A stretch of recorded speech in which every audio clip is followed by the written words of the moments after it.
Hello students, आज section 2 का दिन है और आज हम लोग भारतीय प्रशासन के महत्वपूर्ण मुद्दे टॉपिक डिस्कस कर रहे हैं। इसमें ऑलरेडी हमने भारत में प्रशासनिक सुधार टॉपिक डिस्कस किया था। आज हम लोग जन शिकायत निवारण देखेंगे। ये बीपीएससी में एक इम्पॉर्टेंट टॉपिक है, कई दफा लगातार आया है लेकिन इन दिनों नहीं आ रहा है, तो इस बार एक्सपेक्ट कर सकते हैं कि बीपीएससी के एग्जाम में ये क्वेश्चन आ गए। ये टॉपिक बड़ा दिलचस्प है। ये केंद्र स्तर पर भी आता है कि भारत में जन शिकायत, फिर बिहार में भी आता है कि बिहार में जन शिकायत निवारण, फिर कभी इसको भ्रष्टाचार के साथ जोड़कर ऐसा दिखाया जाता है कि भारत में जन शिकायत और भ्रष्टाचार, ठीक है, और कभी कभी इसको लोकपाल के साथ भी जोड़कर दिखाया जाता है। पूरे टॉपिक को मैं 2 भाग में बांट कर डिस्कस करूंगा। आज मैं डिस्कस करूंगा जन शिकायत निवारण, ये अलग टॉपिक होगा, और फिर लोकपाल वाला जो टॉपिक होगा उसको अलग से करेंगे, क्योंकि दोनों बड़ा बड़ा टॉपिक है, दोनों से अलग अलग क्वेश्चन भी आता है। लोकपाल पर तो पिछले दफा ही क्वेश्चन आया था और इस बार भी एक्सपेक्ट कर सकते हो रिपीट हो सकता है, लेकिन जन शिकायत निवारण बड़ी दिनों से इधर क्वेश्चन नहीं आया है, इसलिए मुझे लगता है कि जन शिकायत निवारण को ना आप थोड़ा ठीक से देख लो। जैसे लास्ट में अगर देखा जाए, जन शिकायत निवारण से इधर कई वर्षों से क्वेश्चन नहीं आया है, जहाँ तक मेरे को लगता है। जैसे आया था लोकपाल, ये आया है भ्रष्टाचार निवारण, इधर भ्रष्टाचार निवारण, लोकपाल, यही सबसे जोड़कर क्वेश्चन पूछा गया है। जन देखिए आया था 47 में लास्ट क्वेश्चन आया है। 47वां में क्वेश्चन आया था कि भारत में नागरिकों के शिकायतों को दूर करने वाले प्रशासनिक तंत्र या मशीनरी तंत्र का वर्णन करें। क्या आप सोचते हैं कि लोकपाल का पद भारत में नागरिकों के शिकायतों को दूर करने में सफल होगा? यह क्वेश्चन आया था, ठीक है। लगता है ये क्वेश्चन जो है ना, एक बार और भी कभी आया इस तरह का, रिपीट भी किया है। तो चलो आज हम लोग यही देखते हैं कि प्रशासन जन शिकायत कहते किसको है और जन शिकायत के लिए केंद्र स्तर पर और राज्य सरकार पर क्या, जैसे क्वेश्चन आया था एक बार 45वां बीपीएससी में आया था, क्या आप सोचते हैं कि बिहार का प्रशासन जन शिकायत के प्रति संवेदनशील है? बिहार में विद्यमान जन शिकायत निवारण प्रक्रिया का विवेचना करे और उसे प्रभावी बनाने का उपाय बतलाए। तो इस तरह से क्वेश्चन कई दफा जन शिकायत निवारण पर आया है, तो उसी पर हम लोग देखिए और क्वेश्चन आया था। जैसे देखिए एक क्वेश्चन आया था 44वां बीपीएससी में, भारत में केंद्र स्तर पर शिकायत निवारण और भ्रष्टाचार निवारण के लिए गठित तंत्र का आलोचनात्मक समीक्षा करें। तो इस तरह इस टॉपिक पर कई दफा क्वेश्चन आया है, तो आज हम लोग इसी पर वर्कआउट करते हैं। तो आप कह सकते हो जन शिकायत या नागरिक शिकायत एक ही चीज हुआ। नागरिक से अंग्रेजी में पब्लिक ग्रीवेंस रेड्रेसल कहलाता है कि नागरिक शिकायत निवारण। मैं बोल सकता हूँ कि जन शिकायत निवारण या नागरिक शिकायत निवारण भारतीय प्रशासन और बिहार प्रशासन दोनों के चंद सर्वाधिक महत्वपूर्ण मुद्दों में एक है। क्यों मैंने बताया? क्योंकि ये जो है ना आज के तारीख में और इम्पोर्टेंट हो गया है। 21वीं सदी में जहाँ अधिकार मुद्दे महत्वपूर्ण हुए हैं, गेट पॉइंट, वहीं लोक सेवा उपागम आ गया है, समझ रहे हैं? तो इन सब परिप्रेक्ष्य में जो प्रशासन द्वारा जनता को जो दिया जा रहा सेवाएं, अब प्रशासन द्वारा जनता को दिया गया एक उपकार के रूप में नहीं समझा जाता है, बल्कि यह जनता का अधिकार समझा जाता है और जनता को अधिकार है कि वह प्रशासन से बेहतर सेवा की अपेक्षा करे। तो उस परिप्रेक्ष्य में नागरिक शिकायत निवारण, ये सब टॉपिक बहुत इम्पोर्टेंट हो गया है। आए दिन देखते होंगे आप कि सरकार बहुत सेंसिटिव है। जहाँ कुछ भी इस तरह का घटना होती है, जहाँ नागरिक शिकायत उभरने का चांसेस रहता है या उभरता है, तुरंत एक्शन में आ जाती है और अपने लेवल पर भरसक प्रयास करती है। अभी आपने देखा होगा कोरोना वायरस की महामारी के कारण जो लॉकडाउन हुआ और उस कारण बड़े पैमाने पर लोग वहाँ पर विस्थापित हुए, बेरोजगार हुए, वे अपने घर को जाना चाहे। शुरू में सरकार की इच्छा नहीं थी, उनके सरकार का मंशा था जो जहाँ है वहीं रहे। सरकार उसकी व्यवस्था करेगी ताकि उन्हें किसी प्रकार की दिक्कत ना हो। लेकिन जब लोगों ने घर जाने का निर्णय ले लिया तो सरकार भी तत्काल एक्शन मोड में आ गई और जो व्यवस्था बना, जिस तरह बना, उन्हें घर पहुंचाने की व्यवस्था की गई। सर बिहार सरकार खुद अपने लेवल पर जनधन खाता के तहत सबको वित्तीय सहायता दी, केंद्र सरकार से सहायता मिला। तो आज के तारीख में ये बड़ा इम्पोर्टेंट टॉपिक हो गया है, जन शिकायत। क्लियर है? तो जन शिकायत निवारण, जन शिकायत कहते किसको है? तो जन शिकायत जैसा कि अभी आपको मैंने बताया कि जनता जो भी प्रशासन से असंगत महसूस करती है, समझती है, देखती है, उसी को आप जन शिकायत कह सकते हैं। समझ रहे? तो जन शिकायत एक बहुत ही व्यापक और विस्तृत अवधारणा है। समझ रहे? जनता का प्रशासन के साथ किसी भी प्रकार के व्यवहार में यदि समझ रहे ना किसी प्रकार का अव्यवस्था, अकुशलता, असंतोष, समझ रहे हैं, अपर्याप्तता, समझ रहे, या फिर अनिश्चितता इत्यादि देखा जाता है, महसूस किया जाता है, प्रतीत होता है, समझा जाता है, तो वो जन शिकायत के दायरे में आता है। तो जन शिकायत का दायरा बहुत बड़ा है। जन शिकायत के अंतर्गत प्रशासन के संरचना संबंधी कुछ बातें हो सकती है, प्रशासन के प्रक्रिया संबंधी कुछ बातें हो सकती है, प्रशासन के व्यवहार संबंधी कुछ बातें हो सकती है, समझ रहे हैं, प्रशासन के जनसंपर्क संबंधी कुछ बातें हो सकती है, समझ रहे हैं। वो बातों में कुछ त्रुटि हो, कुछ गलती हो, कुछ ज्यादती हो, कुछ अनदेखी हो, कुछ अपर्याप्तता हो, कुछ असंगतता हो इत्यादि के बारे में जनता जो समझती है, महसूस करती है, सामना करती है, समझ रहे हैं, प्रकट करती है, सब जन शिकायत के दायरे में आता है। तो जन शिकायत एक बहुत बड़ा अवधारणा हो जाता है, समझ रहे। इसके मतलब कह सकते हो भौतिक आयाम और मनोवैज्ञानिक आयाम भी है। मतलब चूंकि जो महसूस मतलब अगर नटसेल में अगर आपसे पूछे तो प्रशासन जनता से जो उम्मीद रखती है और प्रशासन जो जनता को उपलब्ध कराती है, इन दोनों के बीच का जो गैप हुआ उसी को हम क्या कह सकते हैं? जन शिकायत कह सकते हैं। ये गैप जितना ज्यादा होगा जन शिकायत उतना ज्यादा होगा, समझ रहे। प्रशासन की जनता से अपेक्षा और प्रशासन द्वारा जनता को दी गई उपलब्धता, उन दोनों के बीच में जो गैप होगा उसी को कह सकते हो आप। कैसे जन शिकायत और जन संतुष्टि में इनवर्स रिलेशन होगा कि नहीं होगा? ये मतलब जैसे अगर शिकायत ज्यादा होगा तो संतुष्टि घटते चल जाएगा और यह एक अच्छे प्रशासन का या एक उत्कृष्ट प्रशासनिक व्यवस्था का सूचक नहीं है, समझ रहे। जितना ज्यादा शिकायत होगा उतना ज्यादा संकट का सूचक माना जाता है। नागरिक और प्रशासन के बीच असंतोषजनक का परिचायक माना जाता है। क्लियर है? There is no confusion. यहाँ मैं आपको एक चीज और बतला दूं कि प्रशासन में शून्य जन शिकायत की अपेक्षा तो बेईमानी होगा, शून्य जन शिकायत नहीं हो सकता है। इसका कारण क्या होता है?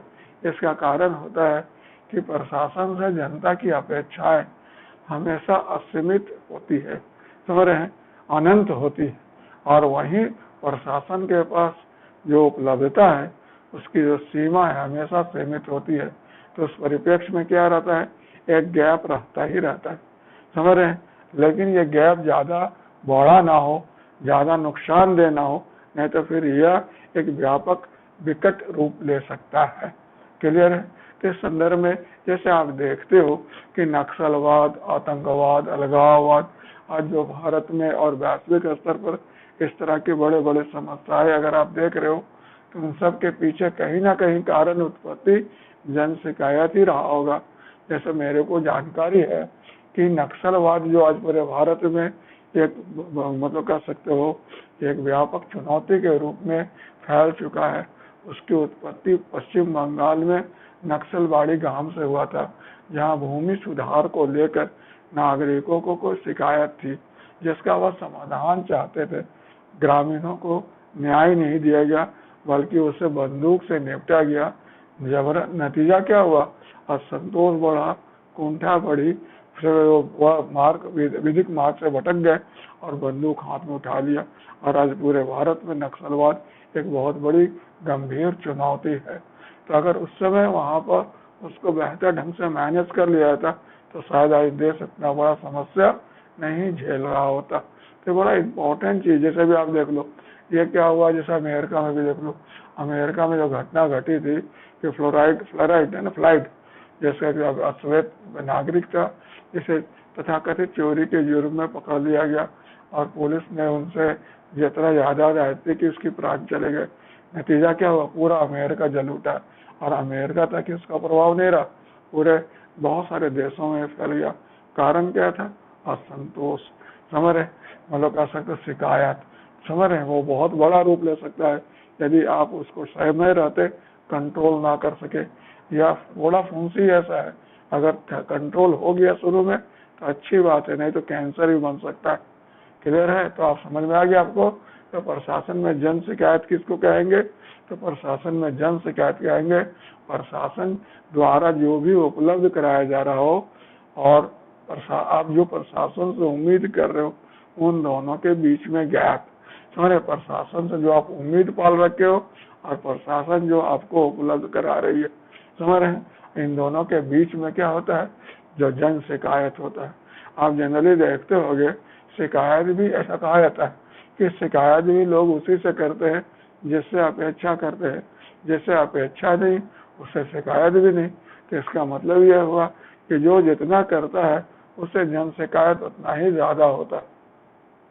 उदाहरण के तौर पर अभी नीतीश कुमार से बहुत ज्यादा लोगों की शिकायत हो सकती है।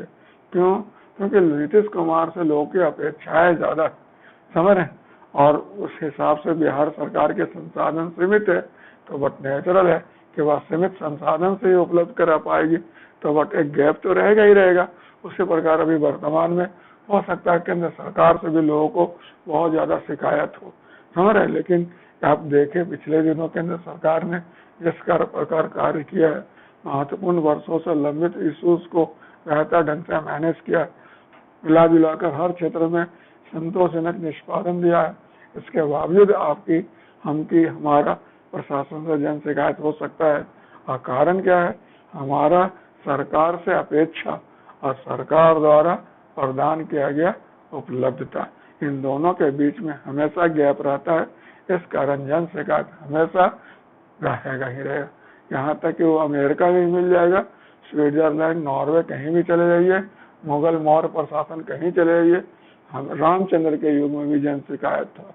इसलिए देखते हो कि राजा उस समय मौर्य काल में, मुगल काल में वेश बदलकर बाजार में घूमते थे और फिर उसका वर्कआउट करते थे, समाधान करते थे। क्लियर है। अब हम लोग देखते हैं जैसे शुरू में भारत में जन शिकायत को कोई स्पेसिफिक सब्जेक्ट नहीं समझा जाता था, समझा जाता था कि जन शिकायत तो विकास नहीं हुआ इसके कारण है, समझ रहे हैं, तो विकास जब होगा तो फिर जन शिकायत अपने आप दूर हो जाएंगे। लोग, सरकार, नीति निर्माता ये समझते कि जन शिकायत कोई इशू नहीं है, जन शिकायत एक जनरल मतलब ड्यू टू अंडर डेवलपमेंट, विकास ना होने के कारण है, विकास होगा जन शिकायत दूर हो जाएगा। लेकिन देखा गया कि एक्चुअली जैसे जैसे भारत विकसित होता गया, जन शिकायत बढ़ता गया, तब नीति निर्माताओं को लगा कि यह एक सेपरेट इशू है और इस पर अलग से वर्कआउट करने की जरूरत है, समझ रहे हैं। तो आप देखते हो कि जन शिकायत एक, मैंने आपको क्या बोला, जन शिकायत का कारण कुछ भी हो सकता है, जन शिकायत का हमारे स्वरूप विभिन्न हो सकता है, समझ रहे हैं, जन शिकायत का प्रभाव भी व्यापक होता है। यह एक इम्पोर्टेंट इशू है जिसको अलग से डील करने की जरूरत है, नहीं तो ये जैसे होता है बहुत सारे दुष्परिणाम को, दुष्प्रभाव को जन्म दे सकते। तो इस हिसाब से प्रशासन में जन शिकायत हमेशा इम्पोर्टेंट रहा है और अभी भी इम्पोर्टेंट ही है। तो जैसे हम लोग देखते हैं कि प्रशासन में जन शिकायत का कारण क्या हो सकता है, बहुत सारे कारणों में एक कारण रहे तो मैं आपको बतलाऊं, ये कारण एक नहीं है, मतलब बहुत सारे मैंने यहाँ पर कारण बताया कि वैधानिक कारण, सामाजिक कारण, आर्थिक कारण, राजनीतिक कारण, प्रशासनिक कारण, कार्यात्मक कारण, व्यक्तिगत कारण, पारिस्थितिक कारण, किसी भी कारण आप आए दिन देखते रहते होंगे प्रशासन में अधिकारी चले जाते हैं, फिर जनता जाती है, अपना आवाज लगाती है, गुहार लगाती है, समय वगैरह वगैरह कुछ उसके लिए मायने नहीं रखता, उसका काम हुआ नहीं हुआ शिकायत शुरू हो जाता है।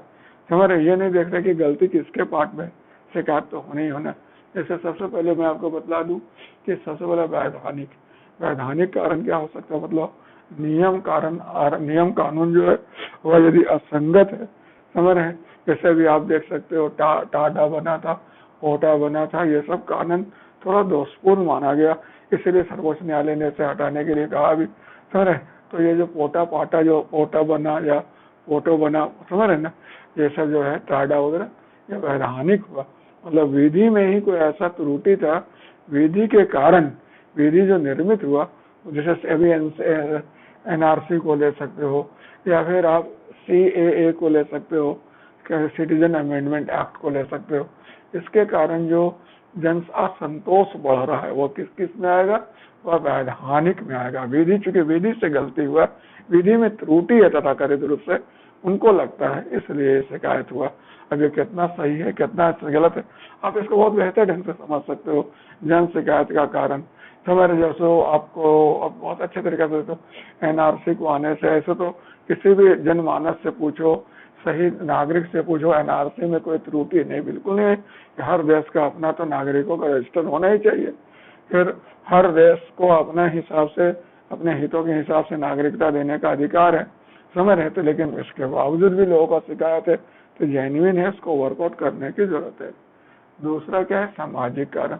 सामाजिक कारण में समाज का पृष्ठभूमि भी जो होता है ना, वह भी जन शिकायत को बढ़ा देता है, घटाता है। आप शिक्षा कह सकते हो, भी समानता कह सकते हो, सामाजिक मूल्य कह सकते हो, तो ये भी बहुत बड़ा बाधा बन जाता है। आपको समझ ही नहीं इस वास्तविकता का, आप समझ ही नहीं रहे हो क्या दिक्कत है, और उसके बावजूद आप प्रशासन पर दबाव बना रहे हो काम के लिए। ये सब अशिक्षा का कारण कह सकते हो, अज्ञानता के कारण कह सकते हो, रूढ़िवादिता के कारण, या फिर कह सकते हो अंधविश्वास के कारण, कुछ इस तरह का जो शिकायत उभर पड़ता है, उसको हम लोग क्या कह सकते हैं, सामाजिक कारण कह सकते हैं। अब ऐसे बहुत लोगों को लग सकता है कि मंदिर हुआ, मस्जिद हुआ, ये सब क्यों नहीं खोला जा रहा है कोरोना महामारी को देखते हुए, समझ रहे। लेकिन यहाँ पर लोग बहुत सारे अपना तर्क सब देते रहते हैं कि जब बस को चल रहा है, ट्रेन चल रहा है, तो मंदिर में क्या दिक्कत होती है।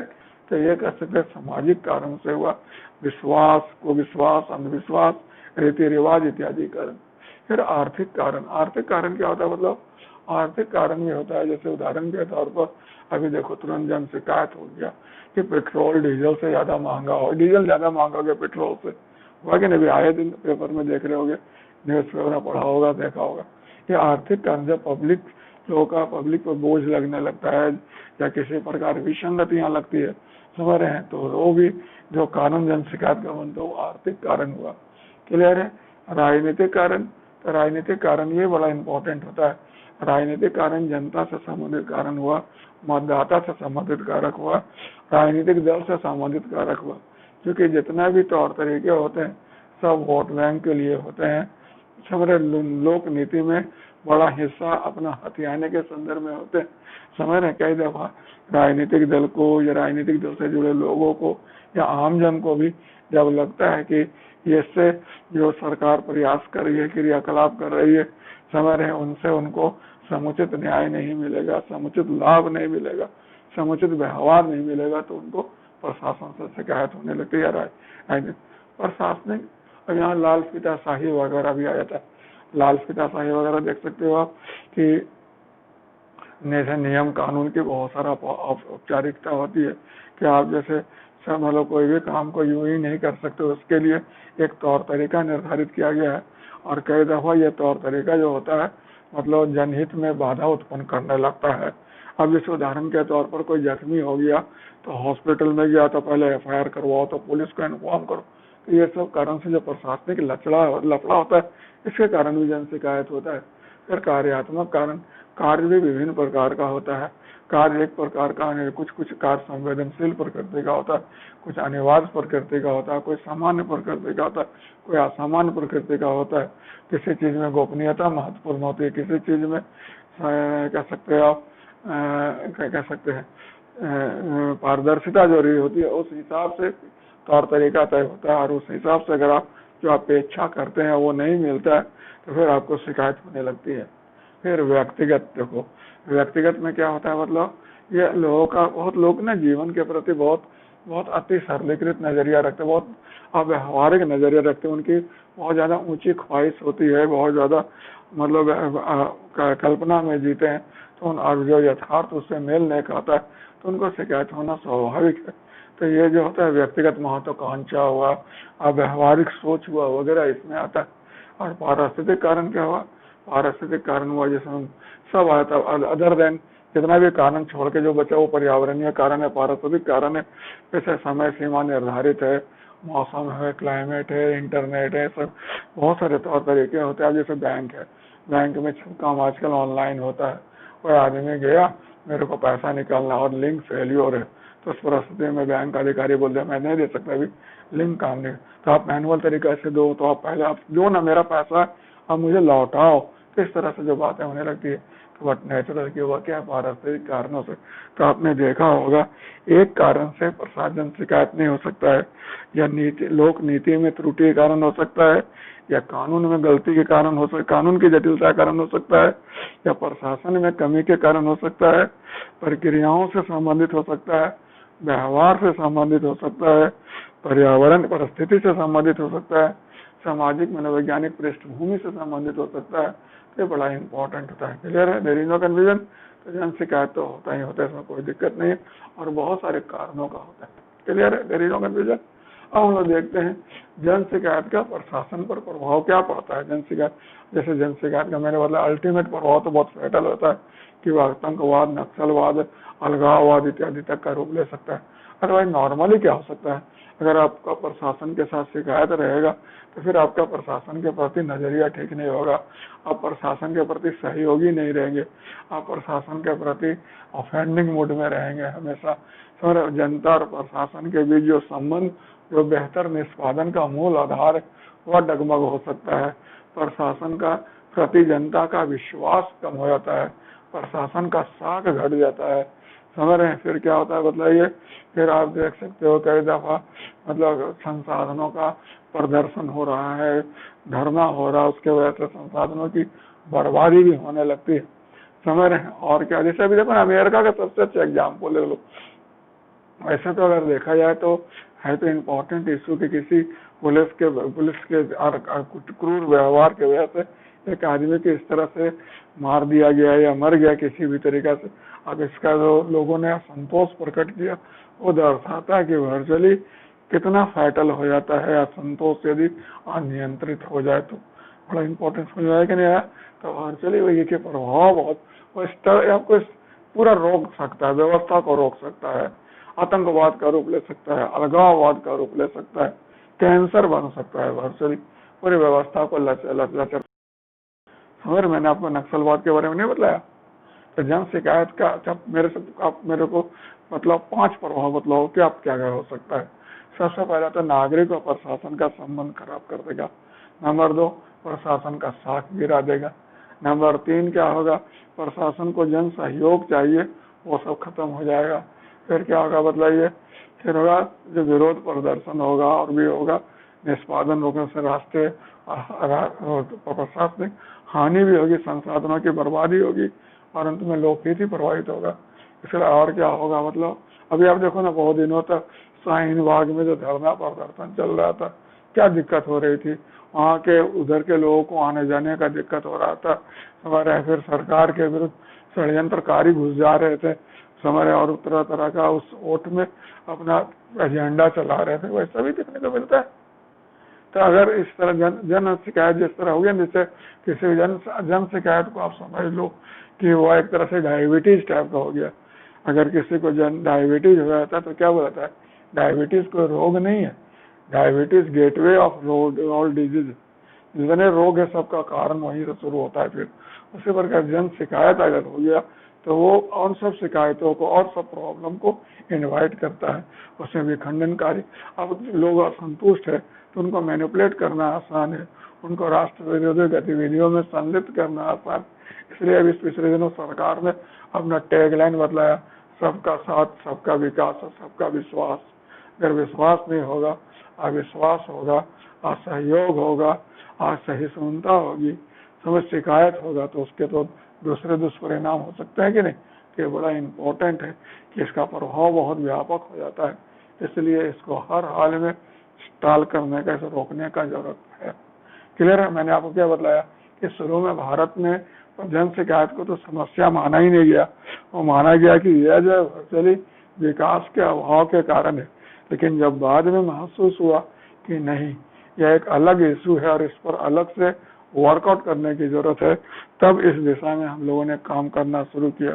तो इस दिशा में पहला काम आप कर सकते हो 1964 में हुआ, जब 1964 में गृह मंत्रालय में एक अलग से विभाग बना दिया गया, प्रशासनिक सुधार विभाग, और प्रशासनिक सुधार और जन शिकायत विभाग, प्रशासनिक सुधार विभाग बना दिया गया। क्लियर है? कि एक बहुत बड़ा इम्पोर्टेंट हुआ। जैसा कि आप जानते हो, स्वतंत्रता प्राप्ति के बाद योजना आयोग की स्थापना हुई और योजना आयोग के कारण पूरे भारतीय प्रशासन पर गहरे परिवर्तन हुए। भारतीय प्रशासन में कई महत्वपूर्ण परिवर्तन हुए, तो उनके मद्देनजर प्रथम प्रशासनिक सुधार आयोग बनाया गया था, जो नए सिरे से व्यवस्था को डिफाइन करे, और उसने लोकपाल और लोक आयुक्त संस्था स्थापित करने का अनुशंसा किया था। तो आप देखते होंगे कि ये भी बहुत इम्पोर्टेंट है कि लोकपाल लोक आयुक्त संस्था जो था, समझ रहे हैं, ये भी जन शिकायत निवारण के दिशा में, यह वर्चुअली स्वीडिश व्यवस्था था, स्वीडन से लिया गया था।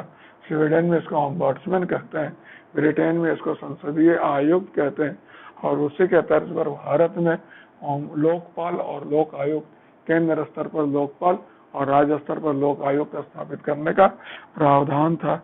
और आप देखे होंगे भली भांति ढंग से 1968 से लेकर 2014 तक यह यात्रा बड़ा कठिन रहा, और लोकपाल अधिनियम विधेयक वो कई दफा प्रयास में आया, विफल हो गया, आया विफल हो गया, और अंत में 2014 में यह कानून बन पाया। समझ रहे हैं? तो 2014 में लोकपाल लोकायुक्त विधेयक पारित, अधिनियम बन गया। इस बीच आप देखते हो 1985 को बड़ा इंपॉर्टेंट माना सकता है, कि 1985 में के प्रधानमंत्री के डायरेक्ट अधीन में एक मंत्रालय ही बना दिया गया, जिसका नाम क्या था? कार्मिक प्रशासनिक सुधार जन शिकायत पेंशन मंत्रालय। ये बड़ा इंपॉर्टेंट मंत्रालय है, डायरेक्ट प्रधानमंत्री के अधीन रहता है, और वो उस कार्य को देखता है। जो प्रशासनिक सुधार और जन शिकायत निवारण जन शिकायत विभाग हुआ, ये मेन काम करता है। डीपी कहते हैं ना, मतलब कह सकते हो department of personal and public grievances, ये बड़ा इम्पोर्टेंट है, ये बहुत इम्पोर्टेंट काम करता है, और मैक्सिमम काम इसी के हिस्से संपन्न होता है। यह मंत्रालय प्रधानमंत्री के अधीन काम करता है। 1988 में एक और महत्वपूर्ण परिवर्तन किया गया कि प्रधानमंत्री मंत्रिमंडलीय सचिवालय में एक नागरिक शिकायत निदेशालय बना दिया गया। समझ रहे? नागरिक शिकायत निदेशालय जो इस प्रकार वर्तमान में केंद्र स्तर पर दो एजेंसी जो बहुत बड़ा है, जो नागरिक शिकायत से ही निपटता है, एक है कार्मिक मंत्रालय और दूसरा है नागरिक शिकायत निदेशालय, जो प्रशासन के मंत्रिमंडलीय सचिवालय में काम करता है। इसके अलावा हर मंत्रालय और विभाग में इसके प्रभाव के उनके नियोजनानुसार एक मतलब जो विभाग के प्रधान होते हैं, समझ रहे, उनको जन शिकायत निवारण के लिए उत्तरदायी बनाया गया है।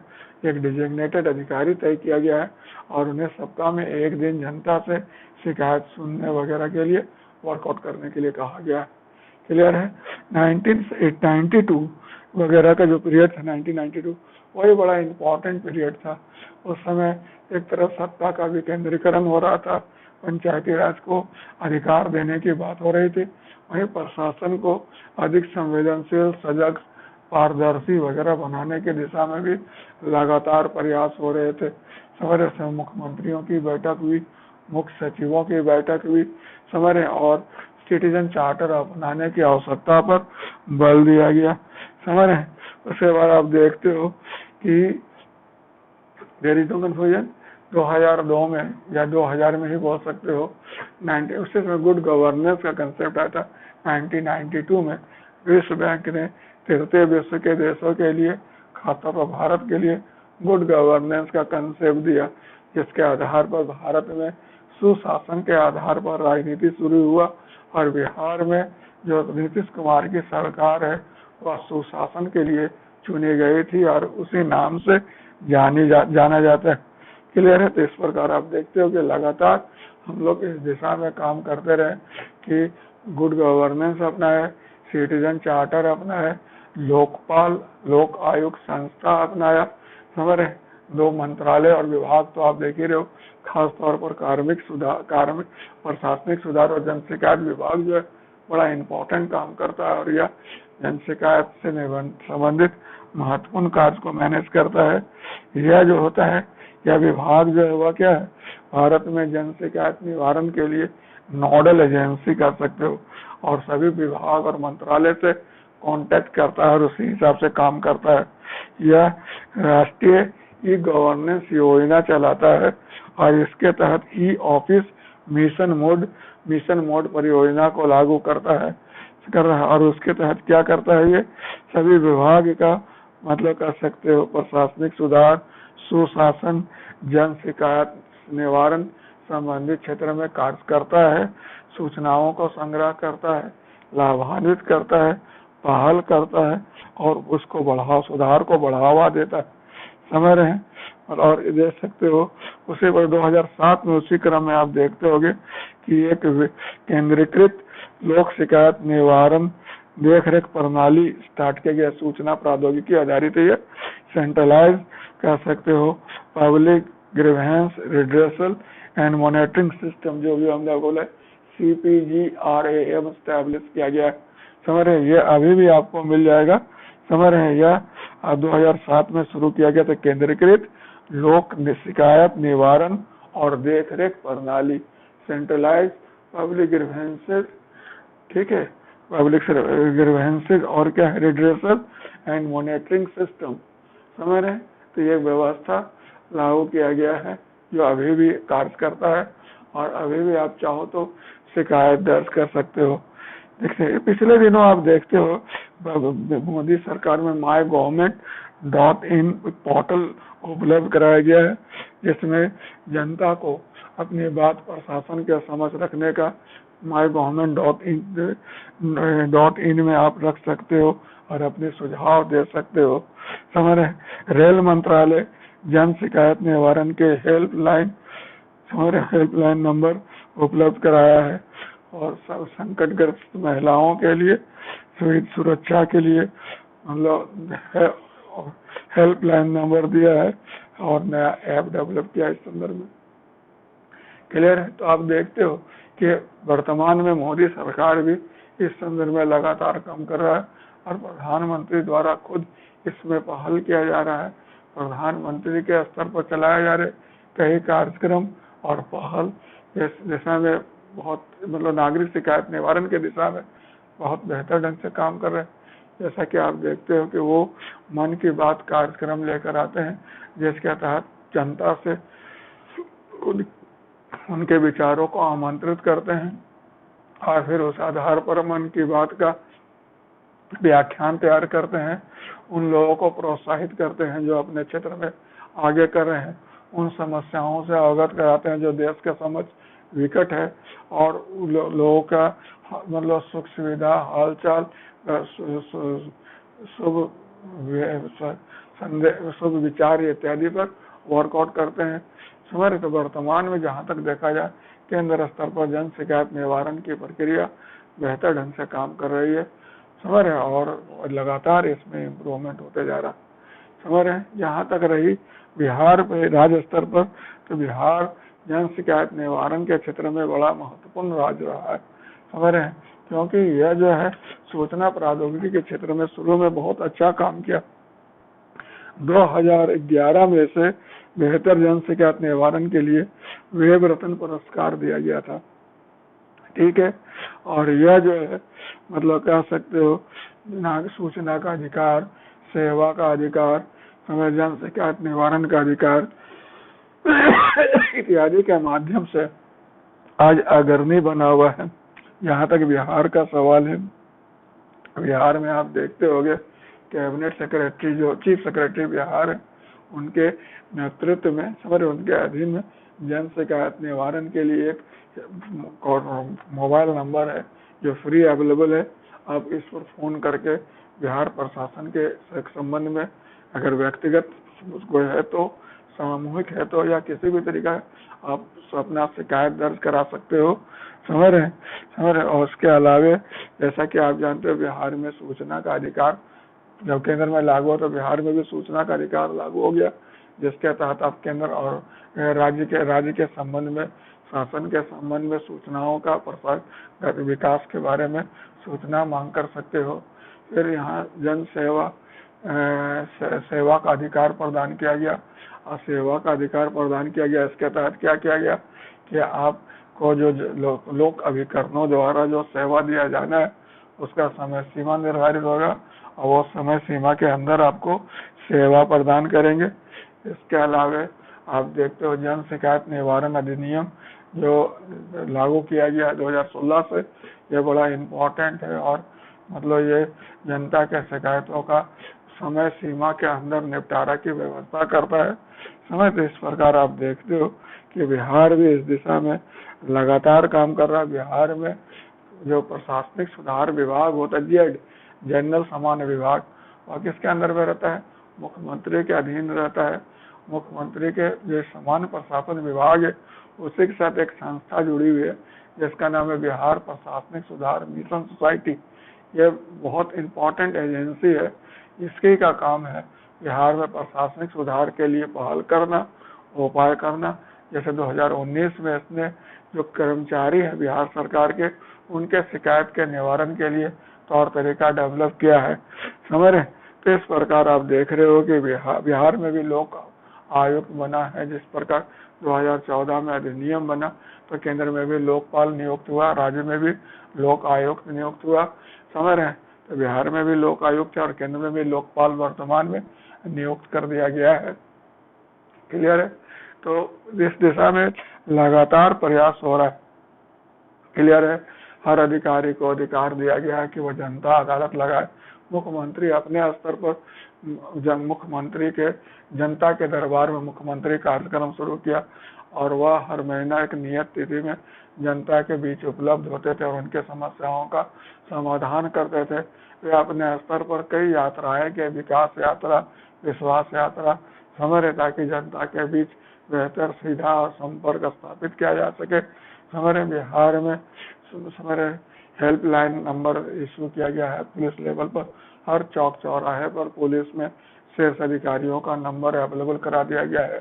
कृषि से संबंधित सूचना के लिए सूचना मतलब फ्री जो टोल फ्री नंबर दे दिया गया है कि आप कभी भी बाल श्रम से संबंधित इस सूचना देने के लिए टोल फ्री नंबर दिया गया। तो इस प्रकार आप देखते हो कि बिहार जो है जन शिकायत निवारण के दिशा में अग्रणी है और केंद्र के साथ कदम से कदम मिलाकर काम कर रहा है। पिछले दिनों आपने देखा होगा कि जो देश में कोरोना महामारी फैली, बिहार सरकार भी अपने क्षमता के अनुसार समस्या से निपटने में पूरा प्रयास किया, सहायता कार्यक्रम चलाए, लोगों के शिकायतों को दूर करने का भरसक प्रयास किया, सारे लोगों को घर पहुंचाने का, क्वारंटाइन में रखने का, खाने पीने की व्यवस्था दुरुस्त किया।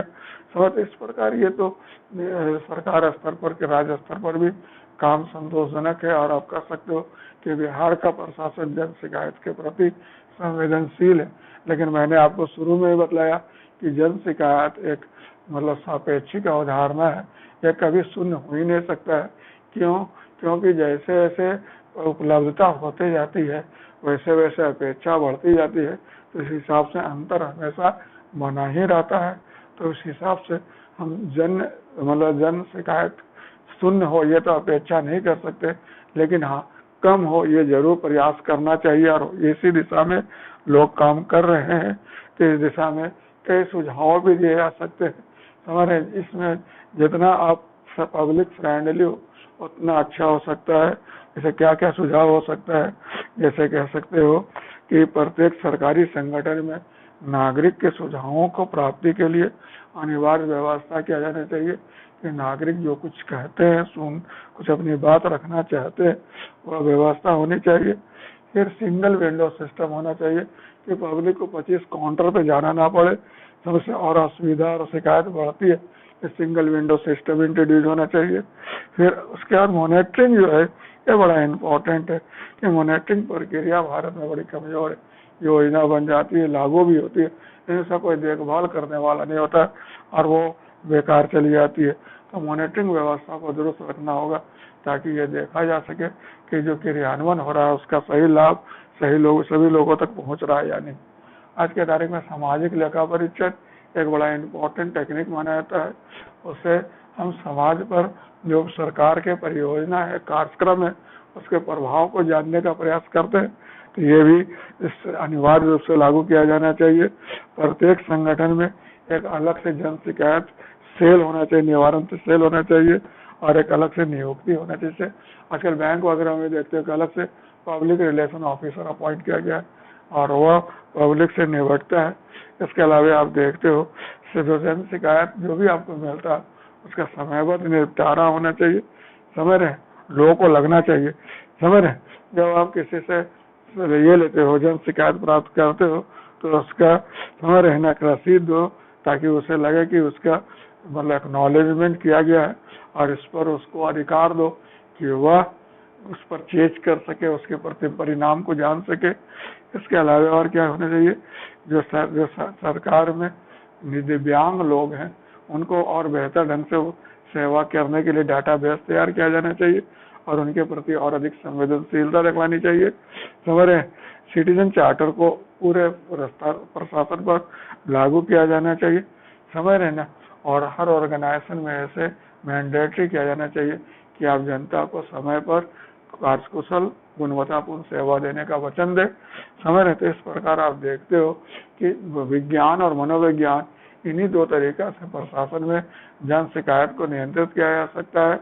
और आप जानते हो जन शिकायत जो है वह क्या है, मतलब कह सकते हो कि न्यूनतम रहे, यही सुशासन का आधार है और यही एक कह सकते हो सजग, संवेदनशील और जवाबदेह सरकार की पहचान है। समझ रहे, तो इस दिशा में आप लगातार काम करने की जरूरत है और फिर लगातार ये प्रयास होना चाहिए कि जनता को सेवा दिया जाए, गुणवत्तापूर्ण सेवा दिया जाए, समयबद्ध सेवा दिया जाए और उन्हें इसका समझ भी स्पष्ट हो, सकारात्मक हो और सुनिश्चित हो। तो ये व्यवस्था होनी चाहिए। तो आप ऐसा कर सकते हो, इस पर एक आंसर लिखो मेरे को पोस्ट। कोई बड़ा इंपॉर्टेंट टॉपिक है, बहुत बड़ा टॉपिक है, इस पर आपको किताब, मैगजीन वगैरह से भी हेल्प लेना पड़ेगा। तो एक क्वेश्चन आप लिख के लाइएगा, ये क्वेश्चन ठीक रहेगा। 2 क्वेश्चन में आप वर्कआउट कर लीजिए जो बिहार में आया है। समझ रहे हैं, तो जैसा आप देख सकते हैं यह कर दीजिएगा कि बिहार भारत में या जन शिकायत दूर करने वाले सरकारी तंत्र का वर्णन कर ये लिख ला सकते हो। या फिर ये भी अच्छा रहेगा कि बिहार सरकार मतलब जन शिकायत के प्रति कितना संवेदनशील है, निवारण तंत्र जो अभी है वो बतलाए और उपाय बतलाए। ये ठीक रहेगा, ज्यादा चलेगा कि बिहार में जन शिकायत कितना संवेदनशील उसके बारे में बतलाइए। फिर जन शिकायत निवारण के जो प्रक्रिया अभी है उसके बारे में बतलाइए और उसे प्रभावी बनाने का उपाय बतलाइएगा। ठीक है, आप लिखिए, कोई दिक्कत हो तो फोन करेंगे। इम्पोर्टेंट टॉपिक है और चैलेंजिंग भी है, वर्क कीजिएगा, अच्छे अंक आएंगे इसमें। अगर मेहनत करिएगा, अच्छे अंक नेट वगैरह से हेल्प लेके लिखिएगा, अच्छे अंक। Okay, all the best, enjoy.